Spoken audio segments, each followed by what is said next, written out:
Hello, and welcome to another fucking... Fuck, hold on, let me try again. Nice. Nice one, Rick.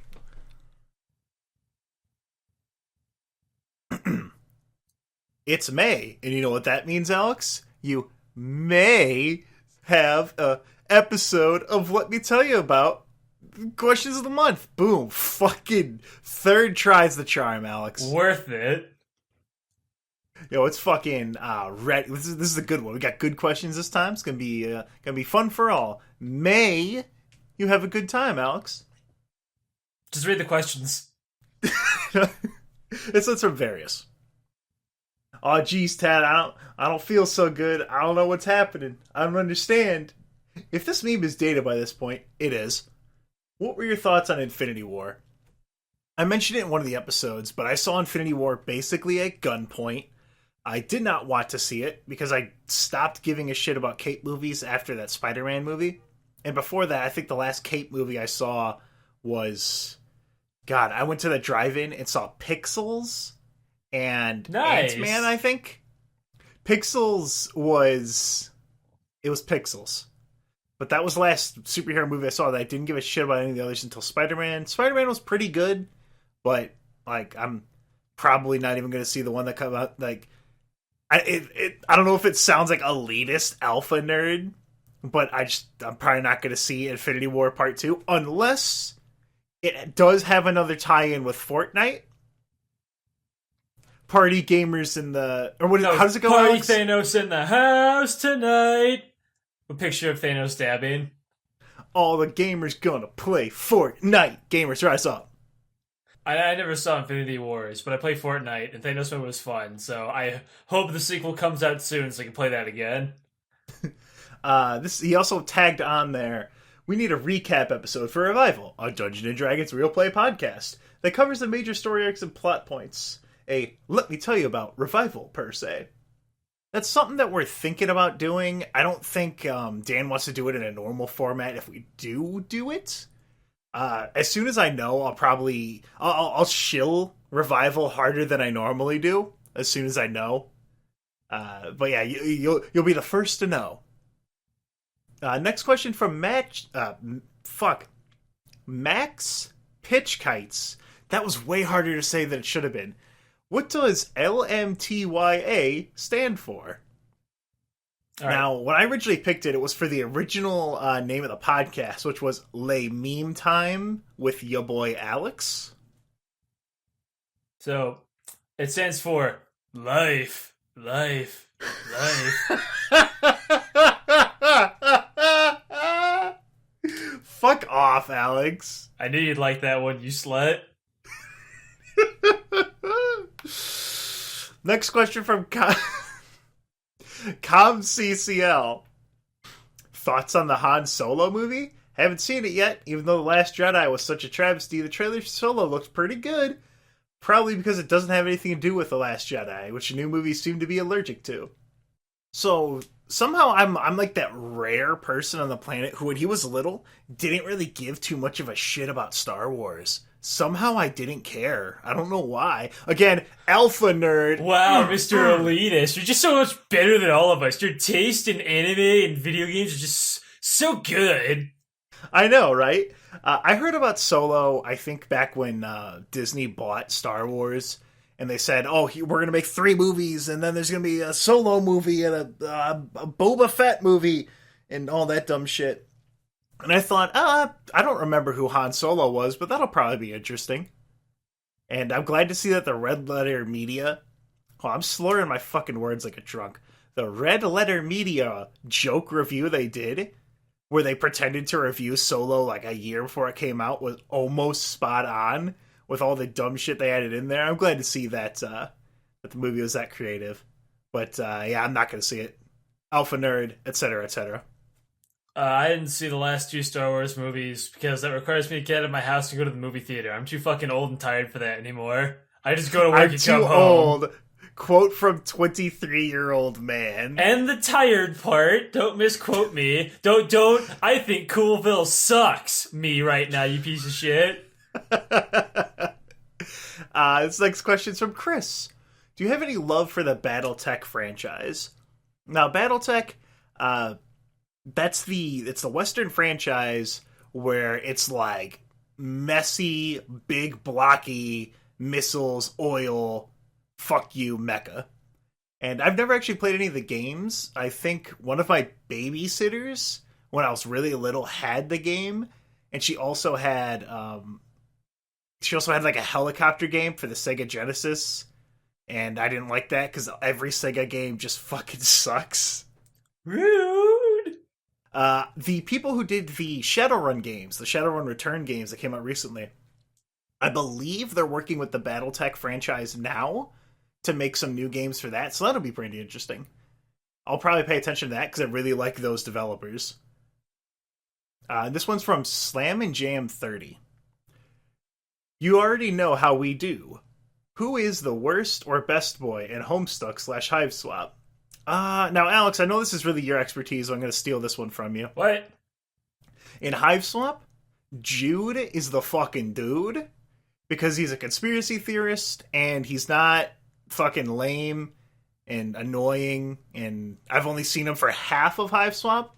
And Joey, remember, Joey was in the entire game of Hive Swap, which, you know, means that they're worse just by quantity because they had to be in the game for so long. Best boy in Homestuck is Gamzee, and I'm the only non-16-year-old yaoi fangirl on the planet who actually likes Gamzee. No one else on the planet except me, alpha nerd Tad Becker. Okay, I think you might just be the Soylent nerd because you like Homestuck, which is for 13-year-old girls, and you like Gamzee, who is also for 13-year-old girls. 16-year-old girls, Alex, okay? Yeah, I'm a big girl now. But yeah, Jude's the fucking dude. Gamzee's good because he's a joke character in a sea of shit I didn't care about. Homestuck fucking sucks, by the way. Hive Swap Act 2, it's, as of recording this at the start of June 2018, Act 2 has still not come out, so that's pretty cool. Next question here from Pepsi Can EX. If they fought in a fight to the death, who would you support? Guy Fieri or Gordon Ramsay? Okay, that's easy. Guy Fieri, because he eats garbage food like me. Now, here's the thing. I'm going from purely stats. Guy Fieri has the bulk, and he has the fire breathing. But Gordon Ramsay's got the the noise marines in Warhammer 40k. Gordon Ramsay has that psychic and audible damage that he can deal out. He can also hit Guy Fieri's self-esteem, which Guy Fieri's got like 6 layers of protective like belly that you have to get through. But Gordon Ramsay can just get right around there. So going from a purely stats, they're in the Hell's Kitchen arena. It's even ground. Everyone's fair on a fair footing. I think Gordon Ramsay would easily beat Guy Fieri. But if it's in Flavor Town, no contest. If they're at the Flavor Town AMC sponsored arena, no contest. What is Guy Fieri's special move, Alex? Okay, it's more of a passive ability. He can just how he can eat any food and stomach it. He can take any blow and stomach it. He's basically and then eventually just redirect it, or he will just simply outlast his opponent. Because what's Gordon Ramsay gonna do? Burn all his fucking meat early on? Fucking Guy Fieri doesn't give a shit. He's got that Abigail life. See, now Gordon Ramsay though, he's got that level 3, the idiot sandwich. Which, like I said, deals massive self-esteem damage. Yeah, but it's a fucking command grab, though. Just backdash it, dude. That's true. It is a command grab, but you can combo into it. So, I mean, if you have the assist from, oh god, what's that guy's name? Oh no, what's his name? Who? He has like a Travel Channel show. Alton Brown. That's what I'm thinking of. Alton Brown. His assist, the alpha version, is he jumps in the air and he throws 3 knives. And his beta assist is he uses his good eats ability and clears your indigestion meter. Now the real shit, Alex, is the dude from the fucking the fucking Onion TV show, fucking Porkin' Across America. That dude, Jim Haggerty, he's a DLC character. The Onion needs to bring back those fucking TV shows. That was the best summer of my life. Where every Monday was Lake Dredge Appraisal. Every Tuesday was Sex House. Every Wednesday was Porkin' Across America. Every Thursday was Our Terrifying Planet. With my favorite episode, once while working at SeaWorld, I saw a manatee get gang raped by a bunch of other manatees. No shit, it actually happened. For real, this actually happened. And then, what was the last one? Was it was like Tech Tips or something. No, the last one was why oil is so good. And it had like pictures of puppies and stuff as he just wants to dump oil all across the world to destroy the horrifying planet. Yeah, that was the last one because they had 5 of them. They had one every day of the week. Oh yeah, the bleach one where Alex, goddamn, I'm talking about the Onion as a whole. They had a Porkin' Across America, Sex House, Our Terrifying Planet, Lake Dredge Appraisal, and then there was one more. Oh, so I don't know. Probably, no, it was Dr. Feelgood. Yes, that's right, Dr. Feelgood. How could I forget Dr. Feelgood? And the name for the perfect human has come in. You have all voted for Jewfucker69. Yep, the perfect human. Go watch those if you haven't. They are very fantastic. Next question, please. And fix something, Alex. Calm the fuck down. Fix these nuts! Keeping that in the recording. So this next question comes from Bundles. Are there any topics that either didn't pan out, or you didn't have enough material to cover, or other things you would do if you could? A couple, yeah. So, originally, we did have a Steven Universe episode like 8 billion years ago, but it sucked because we were like new at the thing. And this asshole was just so uncooperative. I want to have this episode. He like boots up Team Fortress 2 while we're recording. Like the biggest asshole move ever. I don't remember that. I don't know if it was Team Fortress 2. You started playing a fucking game. You had the lowest amount of like effort you've ever put into anything. It pissed me off. And then we had another episode where we had the first Star Fox one where I just went on for like 2 hours long. And then we had the fucking one of the random Homesick episodes, because I don't fucking remember them, where Ted was going on and on and on for like 3 hours, and I fell asleep during the recording, so we had to, cut it. Okay, Alex, you're gonna yell at me for launching a video game for, I'm sure, a very legitimate reason. Well, you fucking fell asleep in the middle of an episode as I was talking. Yes. Because me falling asleep is your fault, because you bored me so much. I mean, once again, I did literally nothing wrong. The PewDiePie episode that we did, I actually had a lot of trouble for some reason getting that one together. Not just because I fell asleep for 48 hours, but because I think that was starting... Most of the episodes that we do, almost all of them, are either something that we start at like, we know a bit about this topic, and then like new event things, so it goes between those two. But the PewDiePie one, so the episode came out like the start of June here, and I think I only started rewatching PewDiePie stuff like maybe 2 weeks before that. So it was all completely brand new and shit. So I had to try and get like a timeline and get all this shit set up. But we, the Yumi Nikki one, we had to record that, I think, 3 times? No, just twice. Just twice. Yeah, there was like a span there of like 3 or 4 episodes. We would record it, scrap it, do the entire thing again. It always turned out better. So yeah, we've been doing that a lot lately. We should probably honestly just do it more often. But it's also kind of why our episodes have been way fucking slower lately. It's a combination of real life, and we're just like constantly doing the episode saying, this sucks, and doing it over, which just adds pretty much double the work, because we gotta record it twice. Yeah, I was worried about the PewDiePie one, because when I was recording it, I kind of kept jumping all over, but listening to it again, it turned out pretty good. I was happy with it. But yeah, that's something that comes up a bunch, and it's just something about streamlining the process, because whenever we have a spree of one person doing an episode, the other person will just kind of be lazy and not do research. Like Yep. when you had the Yumi Nikki one, I was supposed to be doing research for an upcoming one. I just fucking didn't. I just played God of War. Or when I was doing research, you'd just be like, I'm Alex, Work, life, one day off, So this next question here is from Bully Hunter 77. Nice. Just wondering, what are some of your favorite depictions of America by the Japanese? Personally, my favorite is Metal Wolf Chaos for presidential mech combat and the U.S. Navy exporting white slavery and Shadow the Hedgehog since the president is Chris Chan and hangs out with... I don't know what the fuck happened to this question halfway through, but remember to eat your hamburgers, you two. So my favorite representation of America by the Japanese, it's from this random-ass video from that stream. It's from an anime called Magical Shopping Arcade Abenobashi. And it's these kids that are like frozen in fucking time.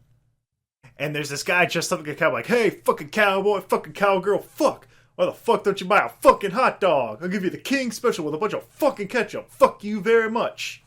It's pretty great. It's pretty accurate, actually. Okay. So my favorite depiction of Americans by the Japanese is Slam Dunk. Now, you know what Slam Dunk is, right, Ted? Oh, yeah, of course I do. Duh. I mean, who doesn't? It's a manga/anime series about basketball, right? So, it does whatever anime thing is, where, like... It's like, well, that move. I've never seen someone dribble like that before. It's fucking stupid, right?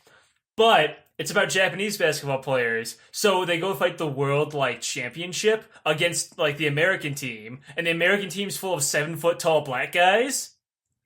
So the Japanese people, because of the anime characters, I'm going to use my secret technique, and the 7-foot tall black guy just smacks the ball out of his fucking hand, and the American team wins because they're black. Every anime technique that the Slam Dunk crew has is useless against 7-foot tall black people from America in basketball. They simply have the height advantage. It reminds me of that dude. It's over, Anakin. I have the high ground. It reminds me of there's this dude on YouTube. He's this Asian teacher guy, and he makes videos about he calls it the African epidemic, I think. And no, that's a very eye-catching title. Yeah, it's they're so YouTube won't take his videos down, but they will disable everything on. You can't see views, you can't like or dislike, you can't comment, you can't even see the fucking dude's channel icon. If you go to his videos, it's just like the video, and then in plain text his channel name, and then a bunch of white squares. It's they're pretty crazy videos. He has a lot of them. I don't remember his name. I'm sure if you just search racist Japanese teacher, you'll find it. Nice. But that reminds me of it. Also runner up, the Mario Kart DS commercial where they had online, and so they had this this dude pretend to be from a bunch of different companies or not companies. This isn't Shadowrun. A bunch of different countries. And the American one, he just had a crappy mustache sitting in a diner, just oh, come on. And then just give him a little wink to the camera and shit. It's great. Japanese think Americans are greasers, and I love it. I think there were greasers, cowboys, where you say fuck a lot. But there's actually one, I want to have a runner-up too. No. This is one random anime.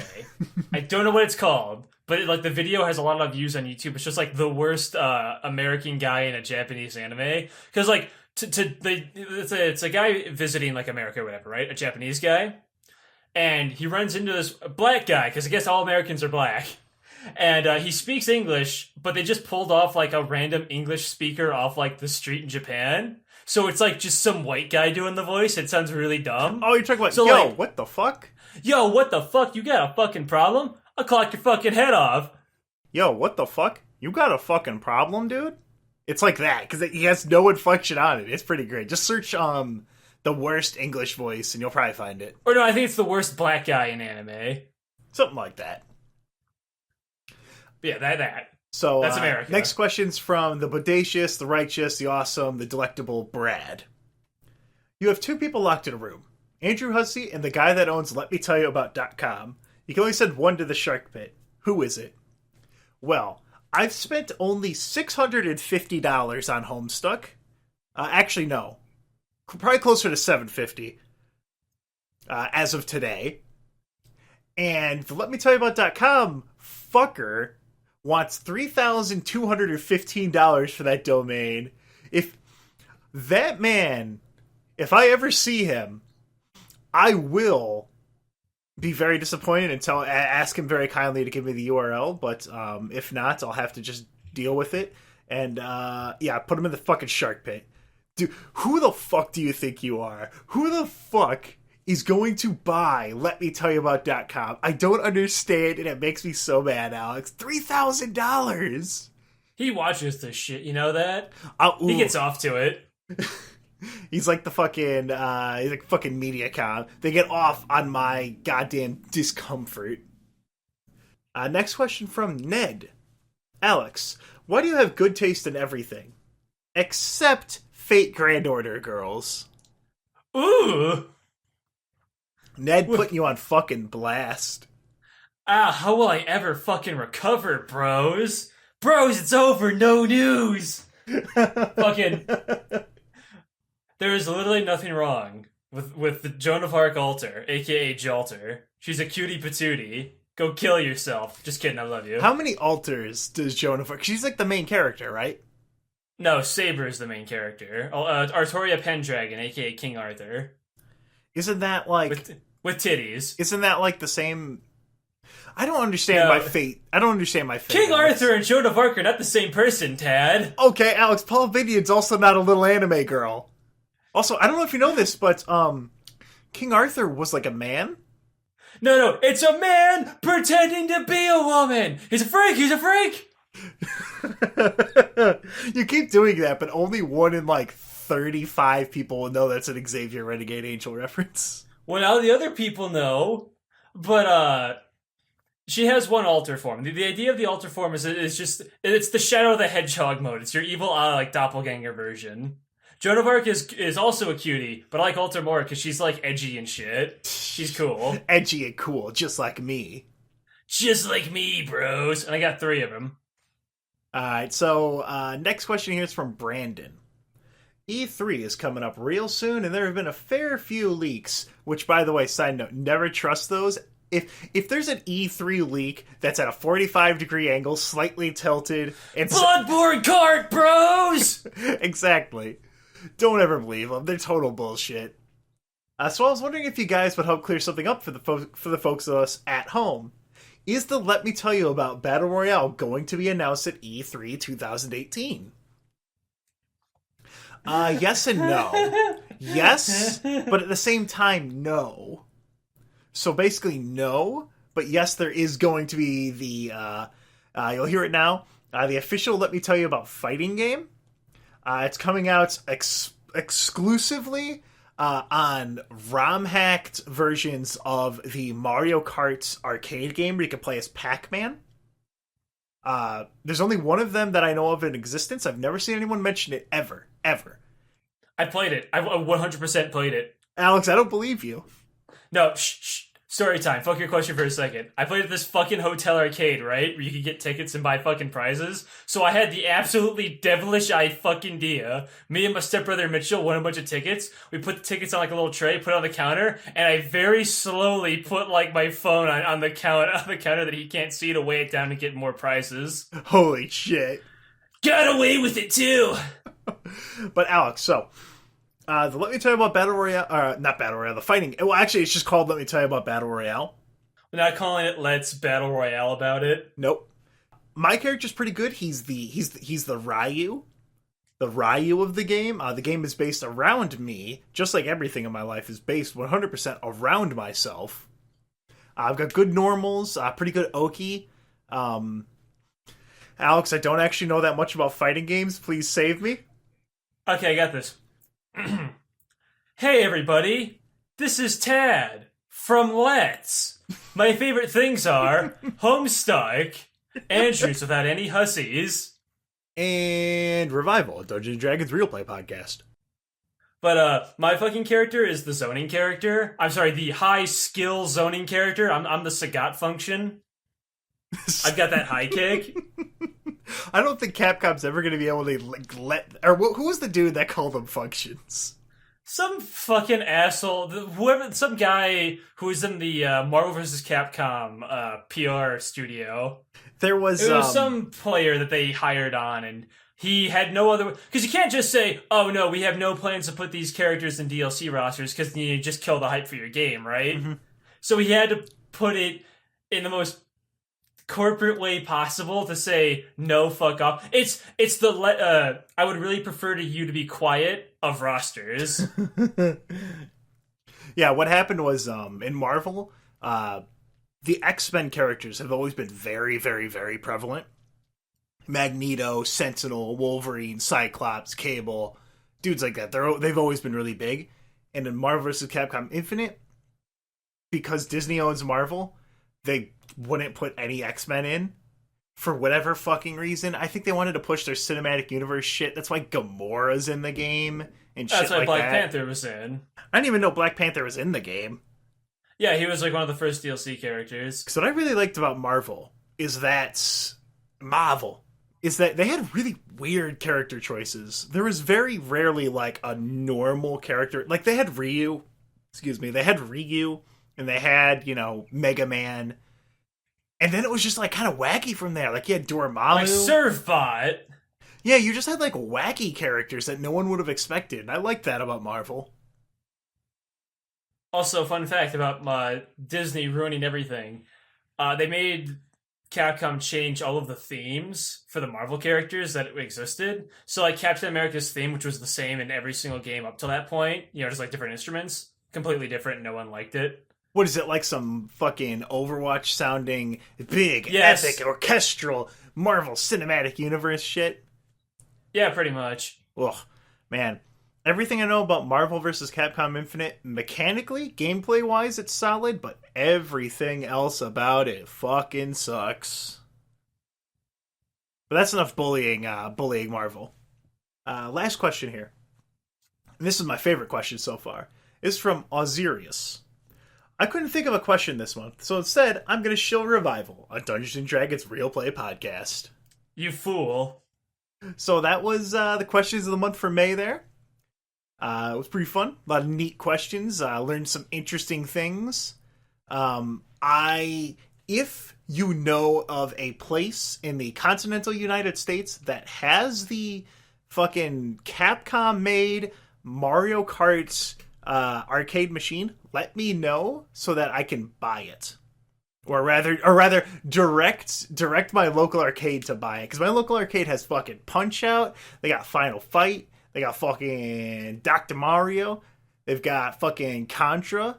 They had Battletoads. They had fucking They have Turtles in Time. Turtles in Time, Alex.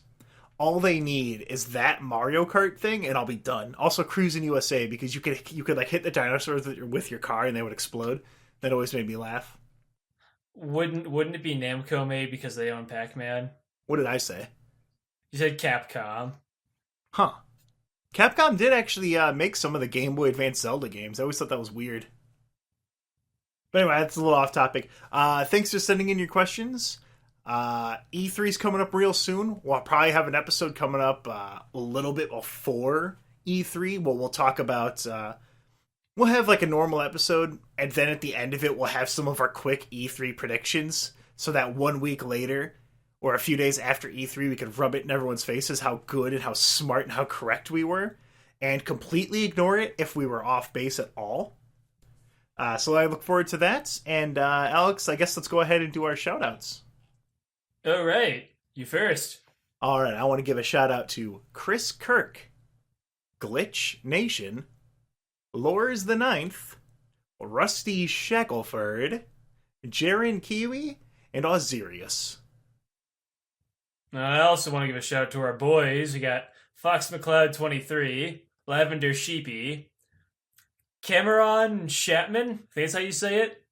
We got Phil the Muffin, we got Oscar Shivaria, and Sean Dunsmore. All right, and that wraps it up there. You can find the podcast on YouTube, iTunes, Google Play.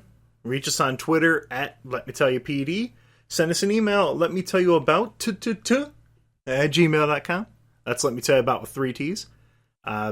There's a Discord in the description, and there's a Patreon in the description. $2 and above lets you submit questions to these videos. And thank you guys for your support, and we're both looking super forward to E3. It's going to be a whole bunkle of fun. So we'll see you guys in roughly about a month for the June questions of the month. So long. Easy.